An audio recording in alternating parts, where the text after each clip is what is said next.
Ayan guys ha. Dito tayo sa Malita guys ha. Okay, ito yung daanan. Yung magandang setting niya. Kaya lang hindi natin alam ang ito naman lang. Okay naman ang daan.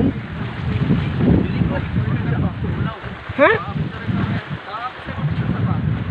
Nasa mo? Okay guys.